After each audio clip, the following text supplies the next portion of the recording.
I think that word you used earlier, surrender, is such a powerful word.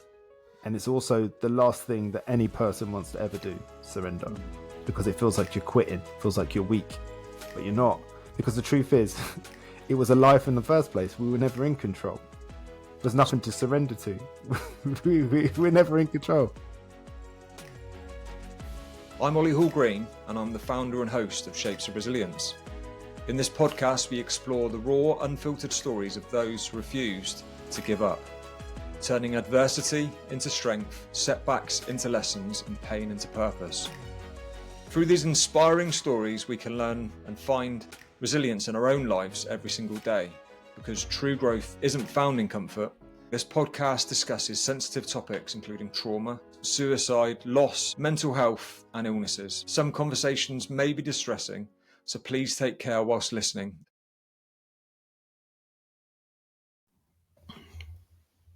And I would say welcome back to Johnny, but he hasn't actually gone anywhere.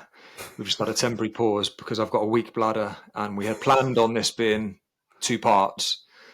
But as per usual, especially on the podcast where it's so easy, it's hard to find a natural break to stop and go, right, let's do episode 2 now.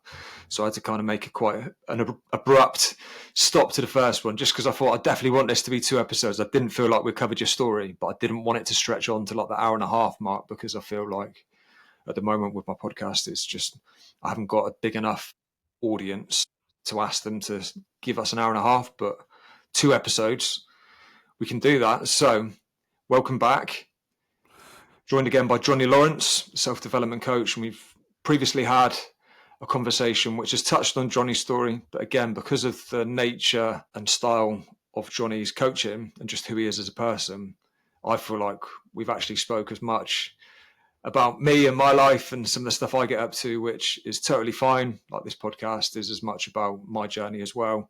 But Johnny's got such a beautiful story that I really want to dig more into that. So without further ado, we're going to go back to a period of Johnny's life that involved alcohol. And I know he's got a very interesting relationship with alcohol that includes being very grateful to it for what it enabled him to navigate through at that part of his life.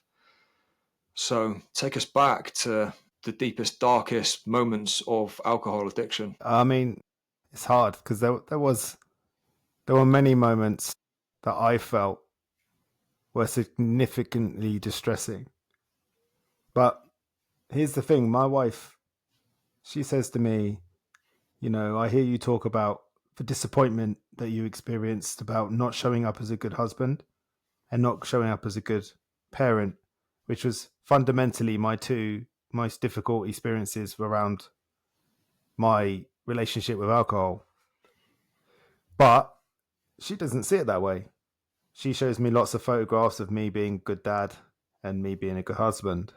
But this is the trap of the relationship you find with whatever it is, whether it's alcohol, drugs, sex, gambling, shopping, whatever it is you find yourself justifying it, or other people justify it. I once went to a doctor because I was concerned about my drinking, and they told me they drink more than me. I'm fine. So I was like, well. And what I'm getting to is it matters how it feels to you. That's it. How do you feel about your relationship with alcohol, drugs, sex, gambling? Is it something that you're enjoying? I watch my wife. She'll buy a bottle of wine. She'll have a glass. Sometimes she doesn't even finish it. She's not bothered. She just fancied a glass of wine. She got somewhere down near the bottom and she's done. Tips it down the sink, gets on with her day. That was categorically impossible for me. Once I opened that wine, that was the bottle, probably another one. That's how it was for me, because I wasn't really chasing the wine. There's nothing to do with the wine. And that is, in a nutshell, if I was to deliver to you anything helpful around addiction, it's that it's got nothing to do with what you're addicted to. I drank alcohol because as I progressed through my life and I got older, at some point I stopped being a kid, right? And I was presented with a different context of life. I started to have responsibilities, started to build relationships. Things started to get quite important. I was in charge of stuff. For a start, I was in charge of 2 little lives. You know, so all of it was becoming quite serious. And obviously, it was starting to poke and prod at some of those boxes that I'd locked up and thrown in the ocean and sorts of stuff, you know, trying to keep them away from me.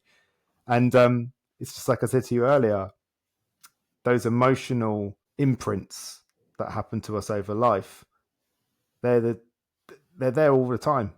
If you experienced fear when you was 8, when you experience fear at 28, you're going to have some version of the same response until you deal with the meaning behind that feeling and that emotion. So for me, quite simply, when I drank alcohol, I didn't care about my childhood anymore. I didn't think about it. It enabled me to be in the moment. And I wanted to stay in that moment for as long as I could. Therefore, drinking more alcohol sustained that. The reason I was up till 3 o'clock in the morning drinking more wine wasn't because I wanted more wine. It's because I didn't want to wake up tomorrow and experience all the so horrible feelings that I knew were coming. So I would stay up and up and up and up until I was like this. The amount of times my wife came downstairs and there was a wine glass in my hand and I was asleep. You know, sometimes I spilled it, sometimes I didn't win. Because now we're arguing about wine stains on the carpet, you know? So some of my more harder experiences were when, honestly and truthfully, this might not sound that bad. I know there's people that have been out on alcohol and completely burned down their life. But for me, it was more like, and it's still hard for me to say now, my son is going to a birthday party and he's 6 and he's really excited and he comes running in the room and I have to tell him that I'm not going because I'm poorly. And he's like, oh, I hope you're okay, Dad. Gives me a kiss on the head. I'm hungover. That's all. The shame, the absolute shame and disappointment in myself for those actions. I still wrestle with it today, you know? I've been through some horrible things in my life, but those sort of moments, they're the ones that nearly bring me to tears. Because that's not who I am, Olly. It's not who I am at all. I'm not that guy. I'm not the guy that disappoints my son because I stayed up till 3 o'clock in the morning drinking wine. Not that guy. You know? But I had some issues that I needed to deal with, and I thought, I need to crack this alcohol thing. No, I don't. I need to crack this emotion thing.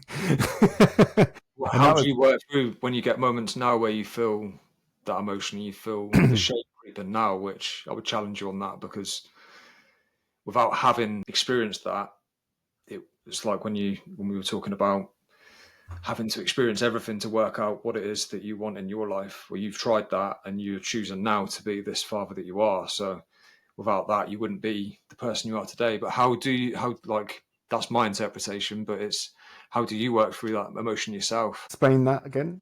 What do you mean? How do I work through when you feel the shame of missing certain things in your kid's life, and you said that you still wrestle with it today occasionally, it's I was interested to know how you process that yourself and how you're able to navigate through when you have those moments. Acceptance.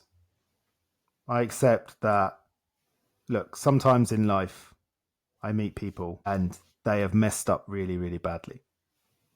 Really, I mean really badly. Like, other people are really hurt and there is a lot of things going on. And what we have to come to is we get in this self-destructive pattern of behavior where we just hate ourselves for who we've become or who we've allowed ourselves to be at times. And we just continue to destroy and punish ourselves. And all that does is make whatever's going on externally worse and worse and worse and worse. We've all seen it in people. It's horrible to watch. Yeah. But the way I deal with that is, my best wasn't good enough, but it was still my best. Yeah. It's all I had. I couldn't do it another way at that time. Do I wish I could? Yeah, absolutely. If I could go back in time, I would absolutely definitely change that. But I can't go back in time. I'm not Marty McFly. I can't do that, you know? So somebody once asked me, would you prefer the ability to answer every single question, or would you rather have the ability to not care? Every part of me wanted to say the ability to answer every question. But here's the thing. I asked you a question and you answer it, you've got another question. It never ends. So you have to be able to accept that you're not going to find the answer to that. Will I ever know why my dad did what he did? No, I won't. I won't know. And I can sit there all day long replaying it in my head, trying to work it out, where it went wrong, what I did wrong, why he might have done that. But they're not answers. They're speculations. They're fantasies. They are things I'm just thinking about. you know, and I have to interrupt those processes and say, you're doing that thing again. Stop. There's been times I've been driving in my car and it does work. You look like a lunatic. But if you find yourself going through those processes, just shout stop as loud as you can. Apart from anything, you just laugh because it's so ridiculous. But it's a bit like if you're driving in your car and you're listening to a sad song and it makes you feel sad, stop. Just stop. Just turn the song off, put a happy song on. It will feel weird for a second, but guess what? If a sad song can make you feel sad, a happy song can make you feel happy. You know? Now, happiness is a whole other thing, you know, but in principle, what I'm saying is when I think about those feelings, I have shame about them. And the truth of it is, I should have shame because I shouldn't have done those things. But I did do those things, and I did those things because I didn't know another way. Thankfully, I've learned another way. And I spend the rest of my life making sure that I show up to every rugby game. I show up to every jiu-jitsu tournament. I show up in every conceivable way that I can as a way to show that I am not that person anymore. That's all I can do. At some point, we have to reach a point where we say, this is all I can do. You can't do any more, right? Makes a lot of sense. Oh, man, how you feeling? I'm all right, yeah. We're so horrible to ourselves as humans, man. Yeah, it takes a lot. That's the thing why when you were speaking then, I think because I was truly absorbing at what you're saying, I think sometimes that's the thing with a podcast. Like, does there always have to be a response, or can there be such a time where you've delivered your message in such a way that it would almost only be my ego feeling like I need to respond, when actually, like, I just wanted to sit with it for a minute. It was like, because and that's why this will do you can rush through a conversation. You can really rush through a conversation in a podcast where you're receiving so much information, and like yourself, I always feel like I want to give it my absolute full attention and listen intently. But sometimes you're almost just speechless. But I think that's what makes your podcast so unique. You're not trying to play a game or fit into an algorithm or do things the way that someone else has done it. You're doing it your way, and that's life, right? And life is messy, it's unpredictable, it's unpolished, and all we're ever doing really when we tidy it up is we're just trying to create the illusion of control, but we don't have control. We just don't. But we love to pretend we do. The truth is, you could have said to me just now, right? So we stopped halfway through this podcast, and you nipped off to the loo. You could have fell down the stairs. I could have just been sat here like, where is he? You didn't plan for that. It just happened, right? Yeah. Now you find yourself at the bottom of the stairs, not being able to move. And what do we do? You know, I'm sort of half joking, but at the same time, it's a possibility. Yeah. And I think that word you used earlier, surrender, is such a powerful word. And it's also the last thing that any person wants to ever do, surrender, because it feels like you're quitting, it feels like you're weak, but you're not. Because the truth is, it was a life in the first place. We were never in control. There's nothing to surrender to. We're never in control. And I know we spoke in the first conversation around the ocean and the power of the ocean. For me personally, it's huge. So along the lines, I feel like when I'm in the ocean, there's definitely that surrender. And when I really feel like I need to do it, and there's really stuff really troubling me, then I actually, when I'm in the ocean, I almost put my hands out to the side and float and film. I really feel it. I really feel that let's just surrender at this moment to whatever it is that is happening to me or for me, but also the emotions and the resistance to the emotions. I surrender to everything. And that's why when I come out, that's why more often than not, when I come out of the ocean, I feel this overwhelming sense of I need to capture a video now, because I know that they're the moments I can't get back, because why would I want to try and get into a place where I'm thinking of something good to say when I can just get out of the ocean, press record and speak without really thinking about what I'm going to say. And it just comes from the heart. It always just comes from the heart whenever I'm in that frame of mind. And I know that there's value there for other people, because I know we all go through the same stuff. And I think, and I should stop saying that word, I think, it's something that I got pulled up on when I delivered my first and only talk to a group, and I kept on using the word, I think I might have some value for others. And I do believe we've all got value we can share when we truly say what's on our mind. And I just think, I just did it again. It's like a game of don't say the word think. So I know that there's so much power in being honest. The thinking thing is you doubting yourself because you're transitioning from something you was to something you're becoming. You're in the most I promise you that you will look back at these moments and these times and you will see yourself emerging. Right, it's like the whole butterfly analogy, right? Where you start as a caterpillar and you turn into a butterfly, but no one ever sees what's going on inside that cocoon. I see it Everyone now. thinks, I look back on because that's what I've used my Instagram for. Really, is it's almost like a personal diary. That's why I yeah, I can capture see that. the good and the bad, because I know sometimes as well that I need to remind myself of how I feel now, because I know I'm going to feel this way again in the future. So by capturing what it is I've realised now that I might forget, I'm going to be able to look back on it when I need to remind myself. And I do it so often. I actually love that because you're your own motivation. There's 100%. nothing more incredible than that. That's listening back to your own video of you when you were in a good place, telling yourself what you're thinking, who you are, what you're about. On them days where you're not quite feeling like that, you're struggling, maybe didn't get some sleep, maybe you got some stuff going on that you're a bit out of control with. And there you are going, nah, you're all right. This is the thing. When people change, they want it to look beautiful. They want it to be like a Rocky montage. It's not like that. It's not like that at all. It is messy. It's unpredictable. People don't just want to change their behavior. They want to feel like they're bossing it while they're doing it. I'm sorry. That's not going to happen. You are going to be riddled with doubt. You are going to feel like a fraud. You're going to be scared because you don't know what the hell's going to happen. But that is living. That's what I go all the way up in the mountains for. Because I don't know what's going to happen. Because here's the thing I love about mountains, right? A mountain, I go to Toubkal in Morocco. And Nice. I have designs from getting from the bottom to the top. And I did. But the journey that I went on was savage. Because I tell you something, a mountain doesn't care if you get from the bottom to the top. Doesn't care if you're cold. Doesn't care if you're tired. Doesn't care if you don't like rain. Don't like snow.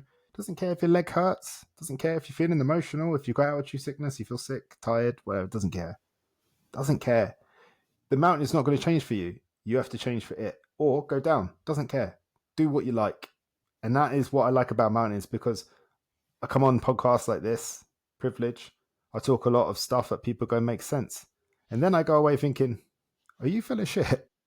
Are you really doing this stuff? Or is this just, have you slipped into some sort of script where you're just saying stuff now and you're trying to sound wise? Let's go up in the mountains and find out. And always come back down with a lesson, Nice. Always go up there and I face myself and I go, oh, maybe you're not full of shit. Maybe you do know what you're doing, because I'm always questioning myself and I worry about people that don't. When I see those people that say they've got all the answers, I keep away from them.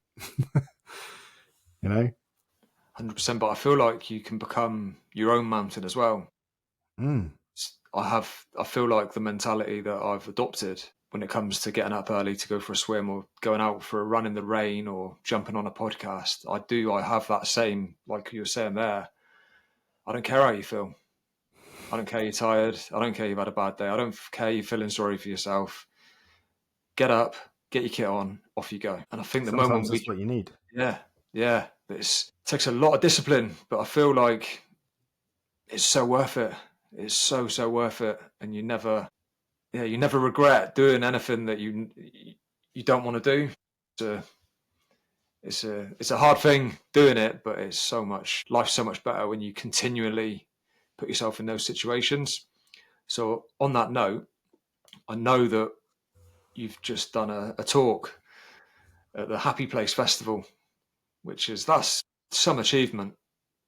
That is really like well done to you, because I spoke to a small group of colleagues who I knew they kind of understood what my message was going to be because they've done the same job as me. But to go to somewhere like that, that's high profile, and you're speaking to a crowd of strangers on a very, very vulnerable topic.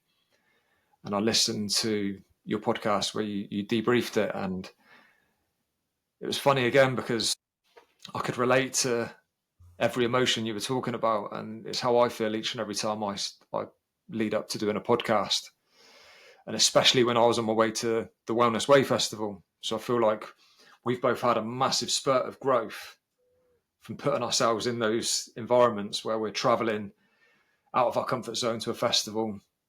And I believe that you also had a cold, which I had a cold when I was on my way to the festival. I was on day 2 of a cold, so I felt so groggy. My voice wasn't firing at all. I felt really low energy, and I knew I had to sleep in a tent, which was going to be cold and probably not help with my immune system and all these kind of things. But take us back to the journey towards the happy place and what's on your mind. Somebody, since I've done Happy Place, I've had a few friends, coaches, and speakers that have reached out to me and they've said, "How did you get on Happy Place?" And my answer is always quite amusing. I applied, just like everybody else, because I think people think that they should get on Happy Place because maybe they've got a higher profile than me or more followers or whatever. I don't know. I applied, and I never really thought about what that meant. You know, I have a coach myself to keep me accountable for who I want to become, and they asked me to apply for Happy Place, and they kept on me about it, and I applied, and then I kind of just forgot about it because I was just like, I'm not going to get that, am I? Because everyone would be applying for that. It's like the big gig that you get, and it's all good. And then I got it, and I just thought. First thought was, is there a way this could be a mistake? Is this like, what's that about? Okay, there's people way more high profile than me that are getting picked for these things. Why would they pick me? And I sort of just downplayed it and was like, oh, I'm probably just in some little tent somewhere on the side after 4, whatever. No one's going to turn up, all that sort of stuff. No problem. And then I'm in the gym one morning, and I've sat down, and I go on. I see my phone's flashing, and it's my coach, and she sent me this reel, and it's Fern Cotton, and she's putting a poster up on a brick wall, and on the poster is all these big names and my name, and I was like, and she's like, starting to realize the opportunity here now, Mark, and I had a massive freak out. I started to doubt myself. I was like, what the hell, man? What the hell's going on? I think I've oversold myself. Oh, I can't do this. Blah, blah, blah. What's going on here? Like, this is not good. How do I get out of it? All those things. And I've learned over time that that's my response to any time people see me. Whenever people see me or they say nice things to me, I've always found that difficult. But I don't do anything. I just sit with it. I let myself have all the emotions. I let myself have all the fears, say all the silly things. And then I just do it anyway, and that's it really. I prepared, because here's the thing, right? And I mean this, when I go to Happy Place, when I go to the XL Festival in October, when I go do a TED talk, whatever is coming up in the future, honestly, I'm not thinking about what it means for me. I'm not thinking, oh, what am I going to get from this? Oh, this is going to be great exposure, blah, blah, blah. I take advantage of all the exposure. Absolutely. I'd be an idiot not to. One of the things that I've done is, because I have this humility thing that people like, the problem what they don't realize is that it's genuine. I'm like that, which means that I will downplay everything I ever achieve and do, which isn't really a good business strategy. So now I've got people that work for me that encourage me to do things, tell me what they need, right? We need you to make a video about this. We need you to do a podcast about that. We need you to mention this. And it's been a process, and I'm working on it, because I don't naturally feel that I need to or want to do that. But that's not how this business works. So I'm trying to find my place in it, where I talk about myself, but I don't talk about myself so much that I lose my way with it, So Makes sense. I'm navigating it. It's not who I naturally am. As you point out, I'm curious about other people. That's why I do what I do. That's why I've got a podcast. I don't have a podcast so I can sit on there and not listen to somebody. It's just not who I am. So I try my hardest to find a balance, And when I went to Happy Place, I got myself in a place where I was like, well, I've got to perform, I've got to deliver, I've got to do it. Wait a second, here we go. You're making the problem here. Let's just stop. You have delivered this talk on fear. countless times. And I mean, literally hundreds and hundreds of times I've delivered this. It has never been the same. And the reason it's never been the same is because although I'm talking about fear and how to use fear as a way to move yourself forward, I'm also recognizing that at Happy Place, the room was majority women, all range in ages. There'd be no point me talking about jiu-jitsu in that room, I'd imagine. There'd be no point at all. So instead, I talk about different things. And I use that room. I look around the room. I look in people's eyes. I ask questions. I engage. This is not me. This is not about me. This is about us. We're going to have a conversation in this room. We're going to have an experience together. I don't know what it's going to look like. I've got a few slides here. We're going to go through them. And then we're going to bring up different things for different people. I want to know what they are. Let's have that conversation. Let's have fun with it. There's someone who put this star, right, in the middle of the stage. And before it even started, I'd walked into it 3 times. So instead of pretending I wasn't walking into it 3 times, I turned around to someone and said, somebody keep a tally of how many times I whacked my head on this. And we got about 15 minutes in, I'd hit it. And I said, how many times is that? They went 6. I was like, cool, good. Because the thing is, right, what I try to be careful of is slipping into this performer. Slipping into this detachment of, now's the time I say this, now's the time I say that. Don't talk a minute because I'll lose my train of thought. No, that's not what this is. This is an experience that we're all having together. But although I'm driving, you guys decide where it goes. You're the ones to decide where we're going. I'm just here to deliver and take you there, And we have questions. And quite often in the questions, people will ask me questions and I'll say, I don't know the answer to that. Because that's a question that only you can answer. I'm going to ask you an alternative question and I want to know what you've got to say. And then I listen and we explore it together and people sit there and they watch this exploration. I once was talking about, as part of this talk, I was talking about guilt. And one of these women brought up mum guilt and she got really, really emotional. She says, on one hand, I'm generating a lot of money and I'm supporting my family. But at the same time, I can't go to her sports days. I can't go to her recitals. I can't go to this. And she just starts crying and she's so emotional about it. And she goes, and I just feel so guilty. I says to her, come and sit here a minute. And she sat on the side of the stage. And I said to her, it's not guilt.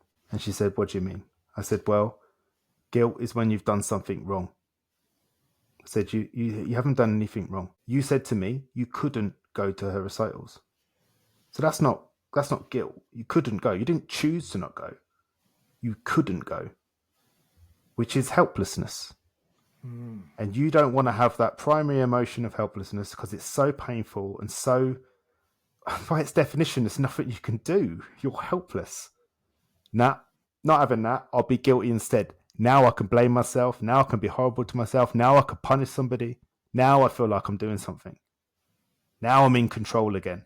No, you're not. You're in control. You're in control of your own self-destruction. So I said to her, you don't have to feel guilty. You feel helpless because you're doing your best. And in some areas, it doesn't feel good enough. And this is the trap that we keep falling into. How many times have we spoke about this today? Yeah. Doing my best and it doesn't feel good enough.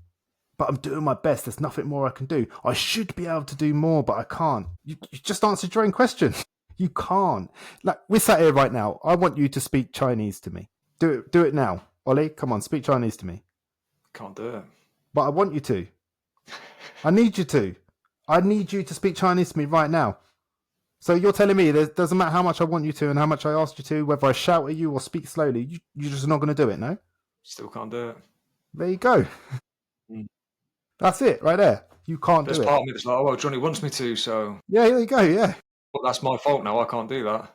Yeah, exactly. All of a sudden, it's your fault you can't speak Chinese. Can you hear how ridiculous that is? But we do it to ourselves all the time. We decide that we have done something wrong because we can't deliver. We can't do the thing. We can't perform. We can't turn up and do this. You're out there earning all this money and you can't go to the sports day. That sucks. But do you have a choice of not? No? Okay. Well, we're back where we were. There's only one option here, and it's accept it. It's horrible. It's horrible, but it's life. We have to wrestle and struggle and fluctuate with different things. There's also a way of reframing from the other point of view, like that assumption that I can't go to the sports day, so therefore my kid's going to think I chose not to, and has this thing of like, oh, I wish mum was there. Oh, I hate mum for not being there. When we know that's far less likely than the kid growing up and thinking, well, on that occasion, my mum was not at sports day, but I know she's at work. Bloody hell, that must have been really hard for mum. I know how much she would have wanted to be at sports day. I actually feel more grateful to her because she prioritised the overall picture of providing for us as a family. Well, that brings me on to the next thing I said to her, and this ruined her. I felt quite bad afterwards, but I looked her in the eye and I said, "One day, not soon, but one day, your daughter will have a moment where she will go, my God, I've got a daughter now. How hard must it have been for my mum to not come to my recitals, my sports days? I can't believe she did that. Oh my God." And you feel overwhelmed with respect. It will take a long time. They won't understand it in the beginning, but one day they will have that moment where they go, oh, good God. And they just see it and they go, I understand. And they want to hug their mum and never let go because they have just realized the sacrifice that they made. So now we've gone from guilty to sacrifice. And all of a sudden they see you and they understand. They go, shit, I can't believe you did that. Like, that must have been really hard. And it was hard. It really was. I really wanted to come, but I couldn't because I had to be here and do this thing so that you could have that car I got you when you were 16, or you could go to university, or you could have a good start to life and not have the problems I had. All of that was all part of it, you know? It's always a bigger picture. So I can really hear that, actually. I can actually, and this is the beautiful thing with our conversation. So while she's speaking, it gives me the opportunity to reflect. And it's my youngest daughter's first year at secondary school. So 2 weeks ago now, it was her first day at school. But my wife works in a primary school and she had no choice but to leave the home earlier to get to school, leaving me to drop my youngest to her first day at secondary school. And I know that would have been like emotionally just horrible for my wife because she would have loved nothing more than to take my daughter to the school. And my daughter got really, really upset that my wife had gone and she wasn't there to take her in, and she really like wanted her mum there because she was fearful of being at this new school and being the younger one and all the rest of it. And she was born on the 31st of August as well, so she's like literally the youngest in the whole year. Bless her. And she's young at heart as well, so she was like uncontrollable. I couldn't do anything to stop her from crying. All she wanted was her mum.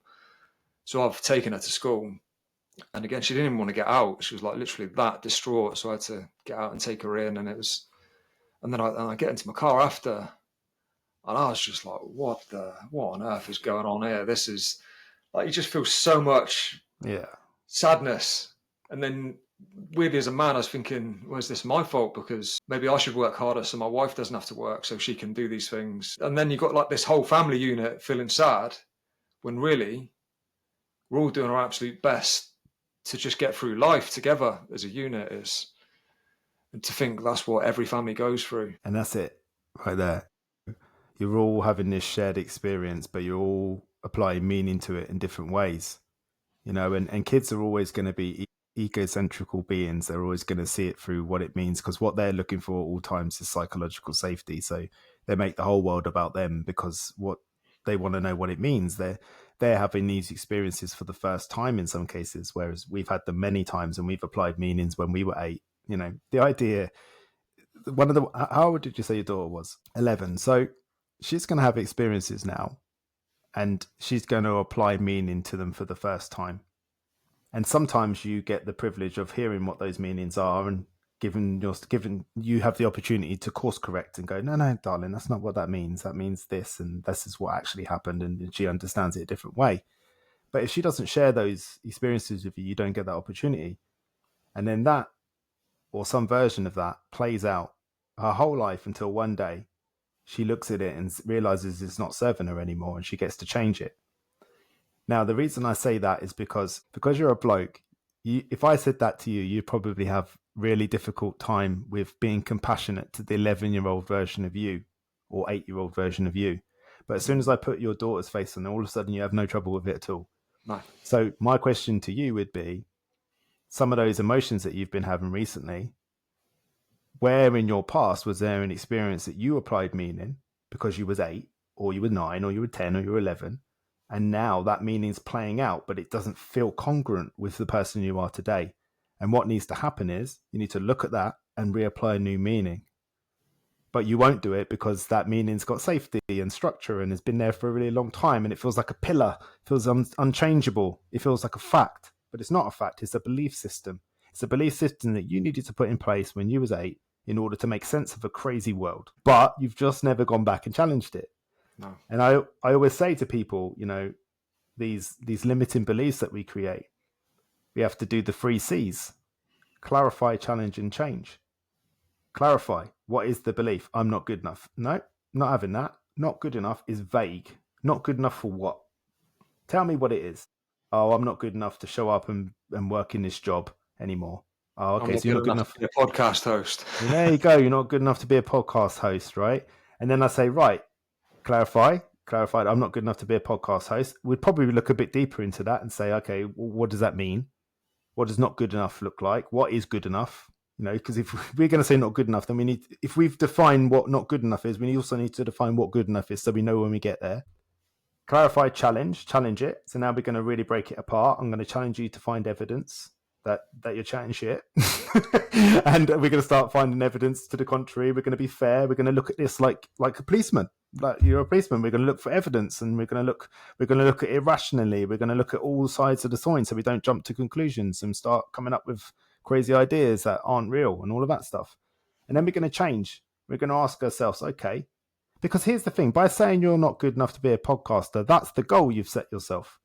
So now I'm going to say to you, okay, what is good enough to be a podcaster? Well, I want to have this many downloads and I want to have my thing in the charts. Cool. Let's do that. Let's make that the focus. Let's start asking ourselves how we can achieve those things and start moving towards that. Start getting answers instead of more reasons why you're not good enough.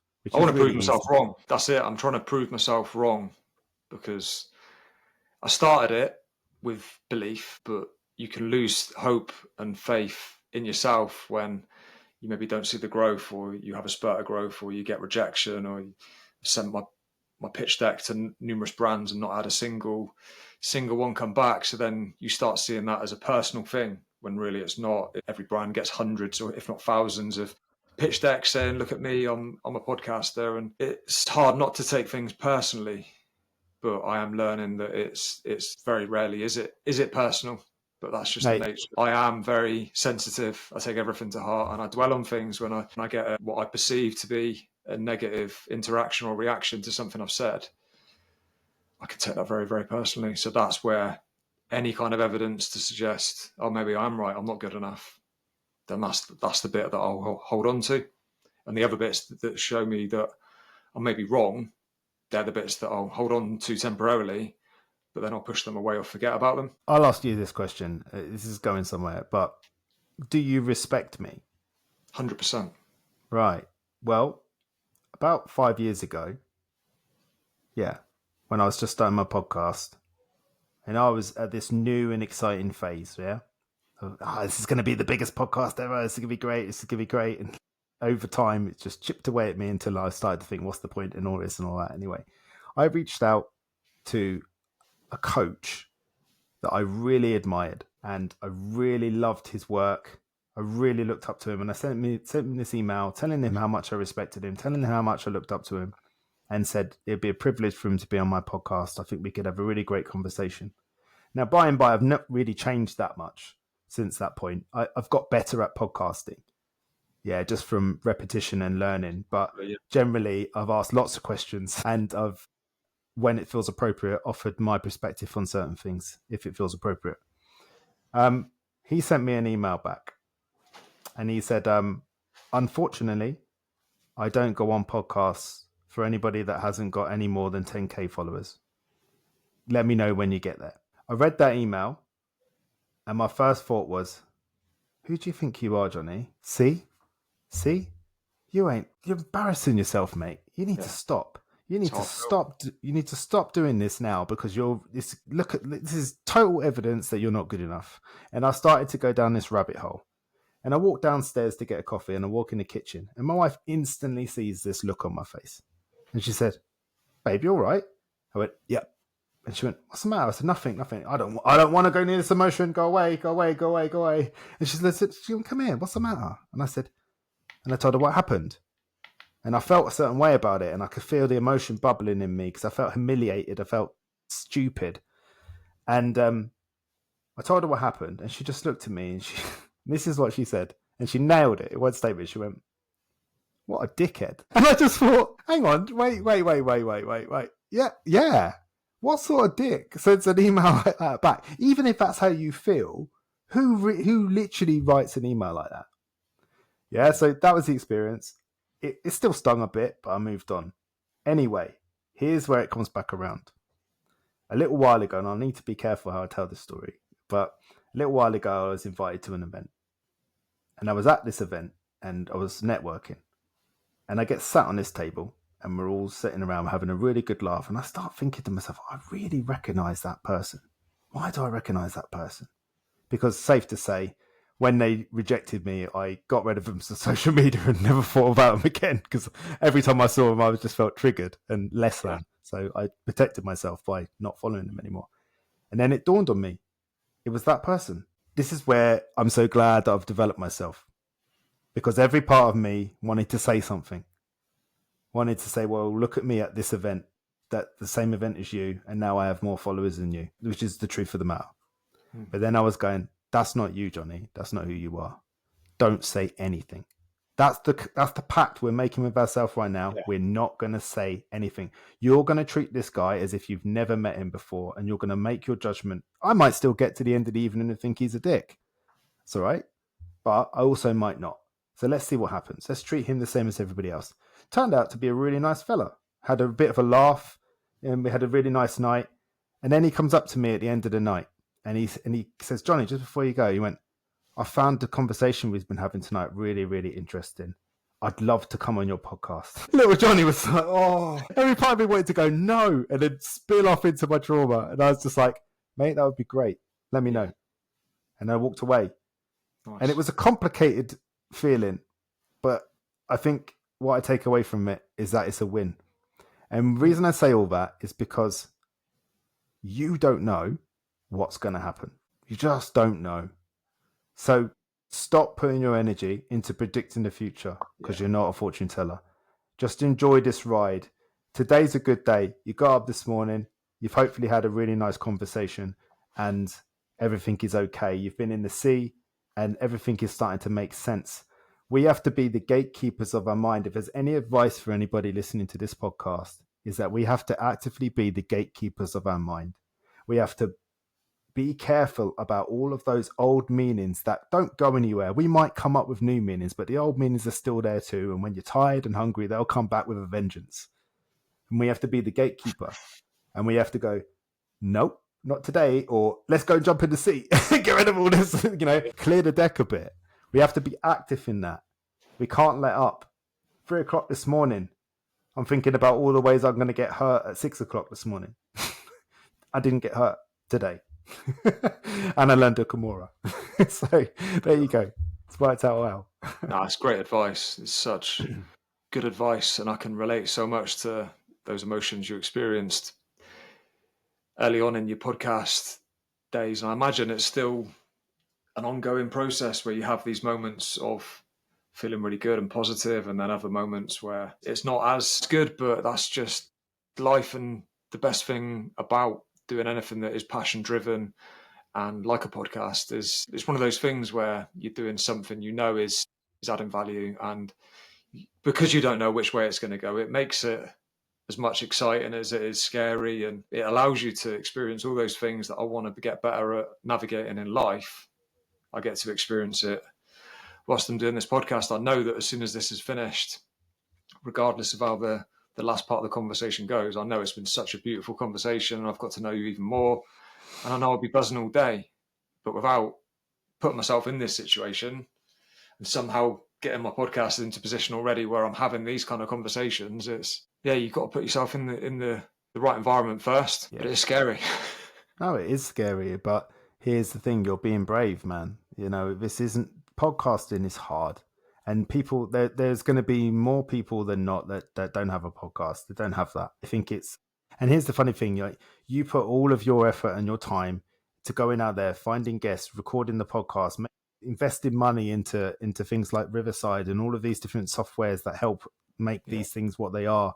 You go out and you do all this stuff, you put it out there on the thing, and I don't know, in the beginning for me it was like 8 people watched it or listened to it. Definitely. And I'm like, oh, some episodes I will get to the end of the week, and some episodes it'll be like five listens. Well, what I will say is one day, well, slowly over time, it'll go up a little bit and you'll be happy about that. And then one day, for no reason at all, you've done nothing different. You've just, I don't know, maybe it's the guest, maybe there was a clip you threw out there that got shared, maybe some people reviewed it, I don't know. Something will happen, and all of a sudden, the views will start going up and it will just catch fire and everything will be okay. The only thing you can't do in this podcast thing, the only thing that you can do to mess this up is produce crap content. And I'm telling you now, brother, you're not doing that. So you don't have to worry. You just got to be patient, take your time, remember what's important. Yeah. When I have these... Sorry? And just not selling yourself out as well. No, I've had all these opportunities to do that and I haven't. And then funnily enough, I see somebody else with that opportunity and I think, so you said yes. That's okay. I'm not judging, but I think because what I hope as well is that you see it quite often that if someone likes a podcast that they'll go back and like binge listen. So I'm hoping that if that's a consequence as well, that the people that have given me their time, that those episodes will also get listened to as well. And you do see that as well. You see it, I see it now in the numbers occasionally, but I try not to get too caught up on it because annoyingly there was this really brilliant launch period where, because I followed the coaching that I'd had to the T and did this 2-week launch strategy, 48 hours, 24 hours to go, and then got everyone to share episode 1, which was a short trailer, which then meant that everyone listened to it. So the algorithm just went nuts. And I think it got into like the Apple charts and stuff. Nice. That was brilliant, but it also set this huge expectation that like, I'm probably never, or not in the near future, going to eclipse that. So as brilliant as it was, it meant that from thereafter, I've not had that same moment of euphoria. It's difficult to describe when you have like an initial success at anything, but then you can't get back to that. That's difficult. Why do you need to get back? Sorry. What leads you to believe you need to get back to that? Because my ego tells me that it wants to. Yeah. Yeah, and I get that. I'm the same. I would be So I do my podcast because I believe that it adds value to other people's lives. That is true. But equally true, and it took me a long time to admit this to myself, I want it to be successful. What does successful mean? Successful means, in an ideal world, I want it to be number 1 in the charts. Number 1, Johnny. What, ahead of Jay Shetty? Ahead of Joe Rogan? Don't be a dick. It's like, why is it we believe that they can do it but we can't? Okay, that's ridiculous. They're just a human being, just like we are. But also what successful means is lots of downloads, lots of people talking about it, lots of people sharing it, lots of people doing all those things. That's going to take time. Some people, they just go out there and they luck out. I see them people all the time. But for people like me, potentially people like you, we have to graft endlessly. I'd say the beautiful that happens with that is each and every episode I put out, and I know it's corny, but that whole like, if you can add value to one person, well, that's actually true for me because every episode I put out, I tend to get, with the Instagram clips especially, and sometimes with the podcast itself, but I'll get a message from someone that I know's really listened to it and taken value from it. And I'll get a beautiful message from someone new, or followed by a message saying, I really like your stuff. And that's quite often because I'll collaborate on the post with the guest. Yeah. The bits that excite me the most, because then I know I've added 3 solid people that are now taking value from it that I hope I'll be able to connect with moving forward. And that's the beautiful thing with it. So that for me is success. And I love the idea of doing that on a bigger scale, because I feel like the purpose of the podcast is to help other people. So why wouldn't I want that to be on a bigger scale? But also you have to indoctrinate the idea. Sorry, you don't have to. It would be worth doing. Indoctrinating the idea that you want to achieve success in this for yourself as well. That's okay. It's not wrong to want that. Oh, 100%. Because it's I'd love to be in a position where I could just do this. Yeah. So in It order to sounds do like a that, great goal, you know? it needs to be successful, and it needs to somehow bring in some kind of financial income to sustain my life. It's not that I want a different life. It's just that I would rather do this full time than my actual job. That's kind of it. I want to do the Doesn't same stuff sound, with the same people. I just want to spend my time doing this and not the other stuff I do. well, there's nothing wrong with that, I don't think. And I think that you'll be fine. You just got to stick at it. The only Yeah, time you can lose in life is when you quit on yourself. definitely. So don't do that. Right. So, what was the other thing we wanted to cover? Have you heard of the Pando Aspen? In fact, pull it up on my phone first. So, my friend that listens to my podcast every week, he like debrief it on a Wednesday. He picked up that I love metaphors. So he Right. sent me one saying, I'm not going to tell you what or why, but he said that a really cool metaphor that I think you should look at is the Pando Aspen Grove. Right. This is the biggest organism in the world. It's in Ohio, in USA, and it's the biggest organism of trees that all on the face of it look like independent trees, but underneath the surface, it's the biggest interconnected organism of connected trees that are all growing together as a community. So I had a look at that metaphor, and I asked ChatGPT to come up with a little analogy that helps me to bring it into what this podcast means to me and the connections that I'm making with people. Love that. So I'm going to read that because he said it'd be cool to introduce into one of your podcasts. And I think, well, this conversation does really represent that, especially with what we were just discussing. So if I read it, and then I'd like to ask you what you kind of take from it. So imagine standing in the middle of a forest. You look around and see thousands of aspen trees swaying in the breeze, each one slender, separate, alive in its own quiet way. But here's the twist: they're not separate at all. Beneath the soil, every single trunk is connected to the same ancient root system. What looks like a forest is in truth one living organism called Pando, the trembling giant. It reminds us that what seems individual on the surface is often part of something much bigger. Just like those trees, we too are connected by stories, by struggles, by invisible roots of community and shared experience. And just like Pando, our strength comes not from standing alone, but from being part of something that endures as a community. That's absolutely, I love that. And I think it's true. I think it's absolutely true. I think that every day we have the opportunity to impact other people's lives through the emotions that we share with each other. It's funny, when I feel my lowest, sometimes I withdraw. So my family want to go to the beach, and I think, oh, they're not going to want me around them. I'm not in a great mood today. I'm just going to let them go off on their own. And they have this time, and they come back and they say to me, I'll say, do you have a nice time? They said, yeah, but we missed you, Dad. And then I think, well, that's not true. I've been grumpy all morning. But the days when I don't fall for that and I go with them, I have this moment where I just click out of it. And I say, this is exactly what I needed.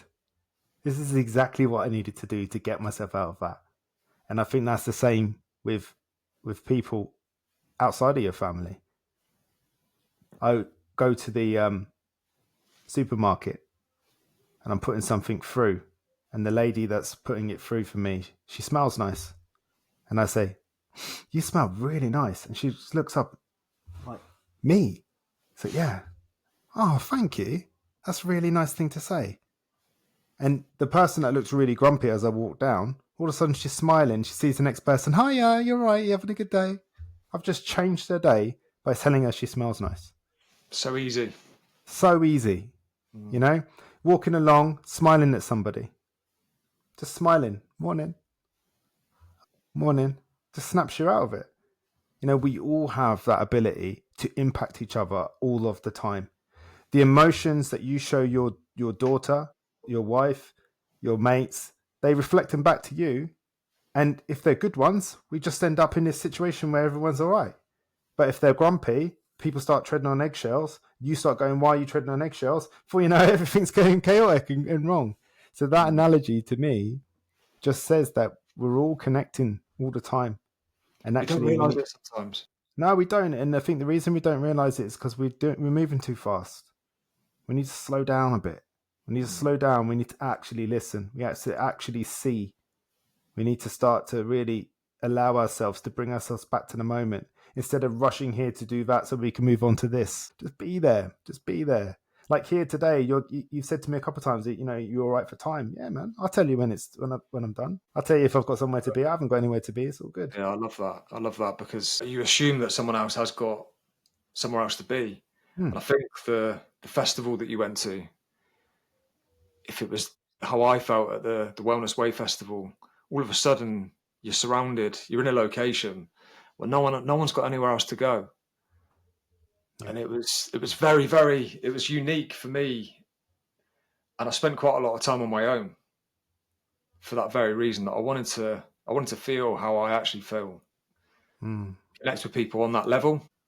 When I put a reel out, I had a message from someone that was at the festival that I hadn't spoken to, but she came and she took a bag from where I was sat, and she commented on my post that I put on and said that when she came to collect her bag from where I was sat, she could almost see into my soul, and I had this really kind aura, and it really touched me. I was thinking, wow, because that's how I felt at the time. I was sat on a log watching this talk on my own. I was feeling quite withdrawn, but I felt deep, and I felt like grateful for where I was, but it just felt good. And then for someone else to come into my space and to almost see how I felt, because that is how I felt at the time, it was beautiful. And there were so many interactions like that. And the thing you said about us being a mirror, again, there was another lady there she was a volunteer. And again, we had this short conversation, but we just saw each other, and it was just such a beautiful interaction. And she messaged me again saying something on the lines of how she could see I was such a beautiful soul. And I messaged her back. I said, well, you do realize that the only reason that you see that in me is because it's a mirror. You are a beautiful soul yourself. And it's the value in appreciating and being open with saying these kind of things to each other, because it's so alien, if I think, to how I used to be. And even just then I had that feeling of like, bloody hell, what am I saying here? Imagine if one of the lads that I used to work with listens to me saying that. That was a thought. So what? I want to encourage people to step into that energy, because that feels so nice for people to see who you are deep down, as opposed to saying well done for something you've said just for the sake of it.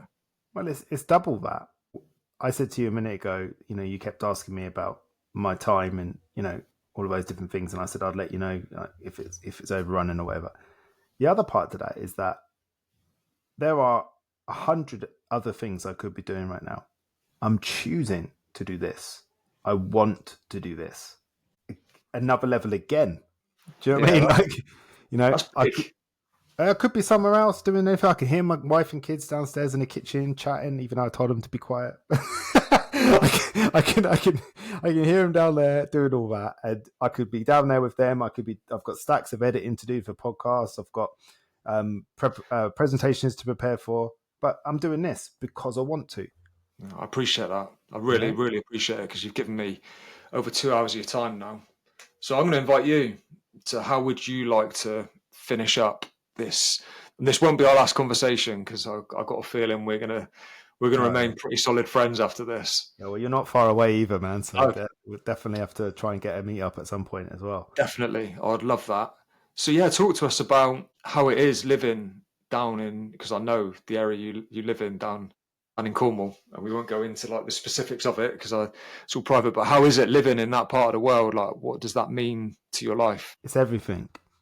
I love the idea that I get to go to London, Manchester, Birmingham, Scotland, wherever that I'm going to deliver a talk, Brighton, wherever, get to do all these amazing things. And then I'm there for 1, 2, 3 days. And then I get on the train and I come back to Cornwall. And here in Cornwall, to me, I could no longer live in London because I didn't feel that psychological safety.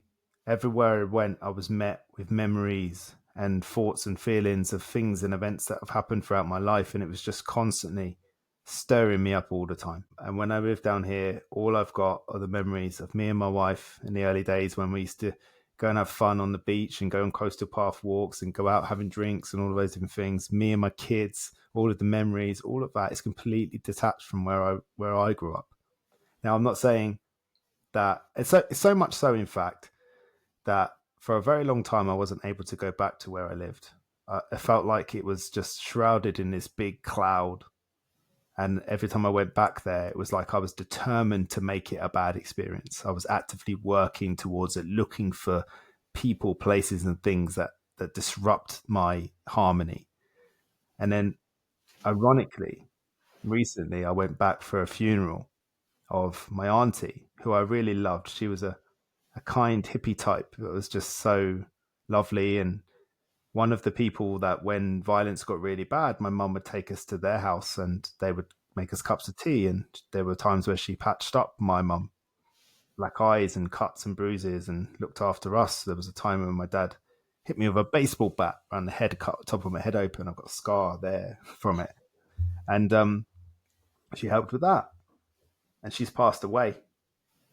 But yet somehow, I don't know how, it was my favorite time going back because I got to see all my family all in one place. And it was really sad. But as you know, with funerals, I'm sure there's moments of laughter where you remember people and you talk about things and all of those different stuff. And it was sun was shining. And I realized something. It's just a place. It's just a place. It doesn't have any real. It's not. It's just like alcohol, right? An element object. It's a bottle of liquid. It's not. It doesn't have control over me. I'm giving it control. So now I get to choose how it really is for me. I'm looking forward to going back and seeing my friends. So Cornwall to me is my solace. It's it's a place called Gilly that's not too far away from us, and we go down there often and we sit on the beach bar. And my wife and I are hilarious, right? So we grew up in Hertfordshire near London, and we never grew up near the sea. And I swear to God, even though we've lived here for like 16 years, every time we see the sea, we go, "Oh my God, it's the sea, isn't it beautiful?" It's ridiculous. My kids are like, "What's wrong with you two?" Because they see it all the time and they've grown up around it. But we never stop appreciating how beautiful this county is. It's absolutely outstanding. So it's a genuine privilege to live here. And when we have summer, you know what it's like. All your mates from up country want to come down and all of a sudden you're their best mate. And they all want to come down and be in Cornwall around it. And I walk around and it must be pride because I walk around showing it off and telling people how cool it is and showing them all the cool stuff and all of that. So yeah, it's really nice to live here. Beautiful. And all I remember from growing up as a child is spending every summer holiday we'd travel down to Poles F and pitch up a tent on the campsite on the hill, because they used to allow tents there, but they don't anymore. They only have vans. But that was my childhood every summer, and it was such a simple thing. You're in a tent on a field with a bodyboard in the sea, out, in and out, in and out. But just great memories. Yeah, and that's a great reflection because I think quite often in life we think that we need more to make us happy. And actually, when we stop, when we reflect, when we look back, some of the happiest memories are when we didn't have anything. We just had a tent on a field. That was it. So we were doing, I remember, well, one of my greatest times was very long time ago, I used to be a pro wrestler and Nice. got to wrestle in Australia. And me and my wife were backpacking down the coast, the east coast of Australia, and I was picking up fights along the way. And the only thing I had to worry about was where's my bag? That was it. Nice. That's it. All we had was a bag, each of us. That's all we had. We were there for 3 months. She'd go, "Where's my bag?" I'd say, "Where's my bag?" That's it. At any point, we just got up and left. No problem. That's pure freedom, And now I've got this lovely big home and this really great car and, hot tub in the garden, all of the trappings and all that. We do really well in our life. But interestingly enough, the more we have, the more responsibility we feel and the more bogged down we can feel at times. And actually, sometimes we want to run off and sleep in a tent for the weekend and we feel free. It's mad. So much to be said for it. And there's one thing that I always come back to, and many of my Instagram videos that I talked about earlier being my diary, the biggest one for me that I always try and remind myself of is just to keep it simple. It's one of my values. Just keep it simple. And even that, it's such a simple thing to even remind yourself of, because it's 3 words. Yeah. There's nothing flash about it. Well, it's really easy to make it all complicated, isn't it? It's so easy, like to have all this and have all that and do all this and do all that and think because that person's happy because they got this, that must mean I need that too, and all of that. It's just it's a real trap, I think. Yeah, and you can lose sight. You can easily lose sight of what's important. Interesting enough, that's what I was saying about earlier. Did you hear that as you were saying it? So when we get pulled into the podcast, how's the podcast doing? Am I doing well? Is it doing well? How's it being judged in the big wide world? We start to slowly forget about how much we love our wives, how much we love our kids, how much we feel safe and secure here. And that's the exact gateway needed into all the mistakes we've ever made, all of the problems we've got going on. Everything else is a bonus. Yeah, look. As long as those, you still know those things to be true, then everything else is a bonus, because we trick ourselves into thinking that this thing that's come along that we may or may not have done well at, or may have gone well or not, that doesn't and can't and probably never will change the fact that those people that matter the most to you still love you. Then everything else is a bonus. Have you ever looked into Maslow's hierarchy of needs? Yeah. It's beautiful.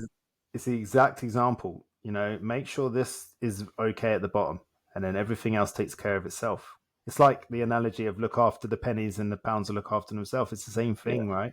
You know, if we are having problems with our relationships and our psychological safety and all of those things at home and then everything else is going to be magnified too. Everything at work and everything out in the big wide world, it's all going to start to feel really distressing because this thing at the bottom's not okay. You know? I feel that's potentially where I might cause a little bit of unnecessary suffering for myself psychologically. Because it's always our fault, man.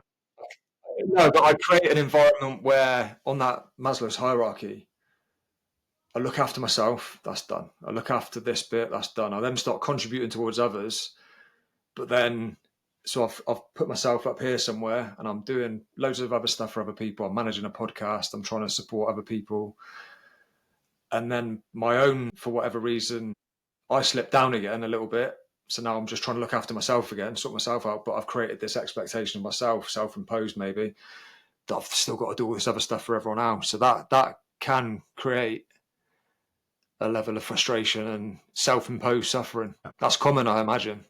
Oh, it's very common. One of the things I love to, one of the gifts I think of perspective I like to offer is how do you take accountability? I have this thing I call the 4 A's, and it's the first one is awareness. You got to understand what the problem is, what the real problem is. We understand the feeling, but the feeling, what is that? What's the problem? What's the thing that we need to be aware of? And the next one is accountability. And it's like I said to you earlier, quite often we are waiting for somebody else to do something that they should do. It's their responsibility and they absolutely should do it. And I'm going to wait for them to do it because it's the right thing to do. You're absolutely right, but they're not going to do it. Now what? Well, they should do it. Yeah, you're right. They should. They're not going to though. Yeah, but why? And it doesn't matter why. They're just not going to. So what are you going to do now? Well, I could do it, but that's not right. I shouldn't have to do that. No, you're right. You shouldn't. But are you going to do it though? Because the only person being impacted here is you. They don't care. They're not bothered. You know. So what are we going to do now? We're going to take accountability, and you can keep playing the same. But it's not fair. I shouldn't have to do that. I didn't create this. They should do that. They should do this. Yes. You're absolutely right. Now what? Okay. Well, I suppose I'll do it then. But I won't be happy about it. Okay, cool. Don't be happy then. just get on with it. Okay, cool. I'll go and do it. Oh, I've done it and things are a little bit better. Why, have they changed? No, but I feel better about it. Right, because you've done it. Now the next part is acceptance. There'll be things about this situation that you cannot change or influence. Doesn't matter what you say. Doesn't matter what you do. Doesn't matter how much you want it to change. It is not going to change. It is what it is. But it doesn't matter about your butt. Not going to change. Yeah, but no, not going to change. Accept it. But then that feels like they're getting away with something. No. Acceptance is forgiveness. It's not permission. It's just, this is happening. I accept it. You don't have to like it even. No. Acceptance isn't a doing word. People say to me all the time, "Oh, I'm trying to accept. I'm working on accept." Well, then you're not accepting, are you? You're trying to change it so you can accept it. Accepting it isn't doing anything. It's choosing to focus on the thing you can be accountable for. Here's the tussle. You're aware of the problem, accountability, acceptance, and it's like this. It's this tussle. You're focusing on all the things that you should accept and can't control at the sacrifice of all the things that you should take accountability for. And you're just doing that all the time, and you're getting really pissed off because nothing's really happening. But it's because you need to accept this. How do I accept this? By focusing on that. That's how you accept it. And then once you become aware, accountable, and accepted, what action's going to take? Bearing in mind that sometimes the action is to do nothing. Yeah. That's the game. That's the game we're playing all the time. So you asked me a minute ago to finish this up, what would be something I would say to somebody? 4 A's. Because sometimes in life, events happen and it's so overwhelming that we can't think straight. And I think, because I'm a simple person, having something like the 4 A's, awareness, accountability, acceptance, action, working your way through that gives you something to do, gives you something to focus on, apart from all the dread and worry and concern that we're all going through all the time. So you look and you say, okay, what do I need to be aware of here? Okay, they're not going to do it. Okay, they're not going to do it. So what am I going to do instead? Okay, where can I take accountability? Well, I could do it. Oh, I could do it. I shouldn't do it. No, let's get back to that and accept all the things that need accepting. What's the action I need to take? I need to go and do the thing. Okay, go and do it. Good. Here we are. We've done it. We've got out of it. Yeah. It's so interesting, actually, because I created a coaching model for myself for how I want eventually, when I'm ready to step into the coaching side again, because I've done it a lot previously, but just because the podcast has been such a focus, I've put that on the back burner, created some stuff, but just slowly but surely worked out how I want to be a coach. And for me, it does tie into resilience, but not in the practice of I'm a resilience coach that knows how to be resilient. No, it's not that. It's I'm a coach that might know a few things around how I can help you to work on being more resilient at the same time as me, using the lessons I've learned to maybe help you along the way.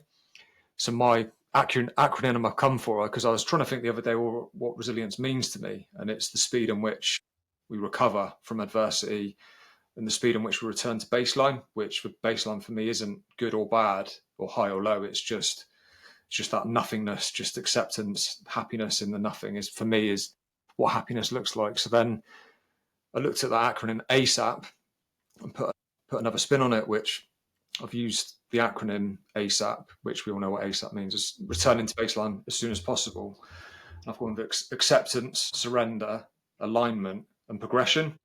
But it's a real, until you've accepted whatever it is that's going on, like it's a non-starter for 10. We've got to work on that acceptance of the situation, acceptance of the emotion, or even acceptance of the resistance to the emotion. So it's that's like the triangle around acceptance, and then surrender to your mind, to your thoughts, to the present moment, to whatever it is the universe is trying to teach us. Alignment. So then I treat it, whatever else that's happening to you, it sent you in this spin, and it's become blurry. And until you slow down and open your eyes fully, you don't know until you've reached that part of the spinning where it's become clear again. And then that's where I need to go now, because it's now come back into focus. I'm this new person, this new version of myself that's now ready to move forward. And that's when the progression comes in, because that's when we're able to then step forward as this new version with all those lessons we've learned. And I believe I can apply that to everything, that model I've worked with. So because I was overcomplicating it before, I was trying to be this coach that had all of these tools and I could help with sleep and nutrition. And no, forget that.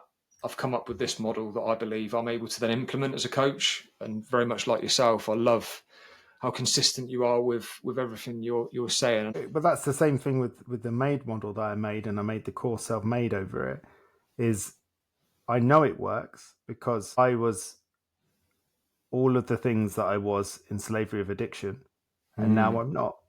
And it came down to deciding who I was from my morals, recognizing what I wanted from my ambitions, deciding what my drivers were so that I could tap into that, like refueling my car when I needed it, and looking at my environment and being critical and observational about the people, places, and things that were happening in my life, and whether or not they were making me the person I want to be, or whether they were taking away, because that's the two things they offer.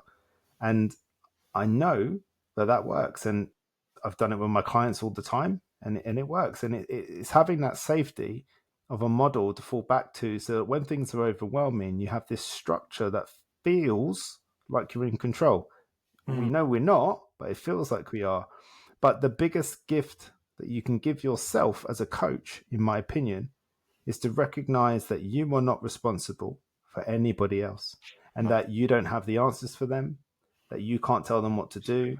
Like, how arrogant and how dangerous is it for somebody else to use their value systems, their experiences, their emotions to tell you what's best for you? That doesn't make sense at all. No, and it's really excited about using that model to ask those questions, those probing questions. Well, what is it about your situation that you're unable to accept at the moment? What is it you're able to surrender to? If you're asking those questions, then my belief is I won't have to do any of the problem solving myself. It'll be them that does it through the questions that I ask them to ask of themselves.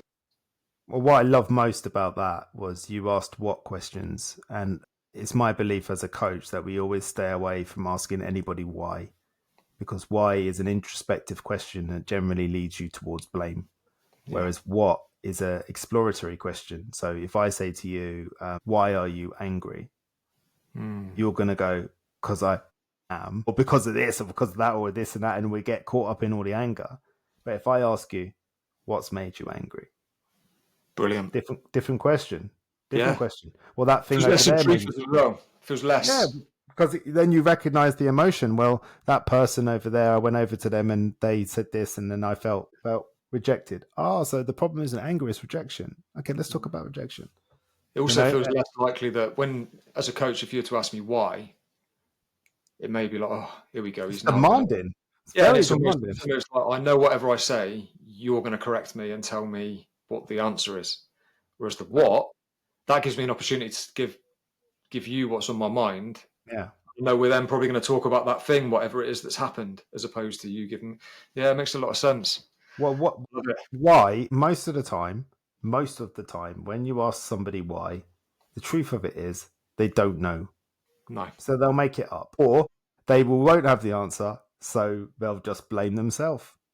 How many times has somebody said to you, you said to somebody, they said it to you, why did you do that? And you've got nothing but, because I'm an idiot. Because you don't know why you did it. So the only choice you've got now, I've snooked you, the only choice you've got is to blame yourself in some way. Yeah. No, that's not helpful. Instead, I go, what made you do that, mate? Oh, I was feeling really this and feeling really that. And now we're starting to explore. Now we're starting to get to it, and we're narrowing it in, we're filtering it in, and then we'll get to it, and we'll go there. And then you'll go, yeah. And I say, yeah, there you go. Yeah, but you have to come to that conclusion. There's no point me telling you how you feel. That's nonsense. Man, this has been such a useful conversation. As much as it's been brilliant hearing your story, I feel like you've added so much value, and it's been brilliant. It's almost, without realising, probably exactly what I needed to work through some of the stuff that's on my mind as well, which it's just been quality. Absolutely brilliant. Mate, I agree. I've loved this time together. Thank you for organising it. Thank you for having me on. Thank you for all the time we've had. And yeah, I hope other people find it helpful too. Yeah, I'm sure they will. And I know you've said thank you to me, but I really want to. The thank you is all my end, because you've given me your time today and you've shared so much useful information, so much insight that not only the listeners are going to take away, but I'm also going to sit with it for the rest of the day and just sit with it, sit with everything that we've talked about, because yeah, I don't underestimate the value that you're able to give and the strength that you show up with every day, especially considering what you've been through. And it's just nothing short of incredible. So I thank you so much from the bottom of my heart, and just wish you all the best moving forward, brother. Mate, I appreciate it. Appreciate you. I think what you're doing is amazing. And let me tell you something right now. I'm not going to let you quit. No. That's the problem. Like, now I'm in your life, mate. I'm not going to let you quit. Don't. I'm not going to have it at all. I'll when you feel like you want to quit, let me be the first person you contact, and I'll be there. Mate, I love having people in my life that I know are there.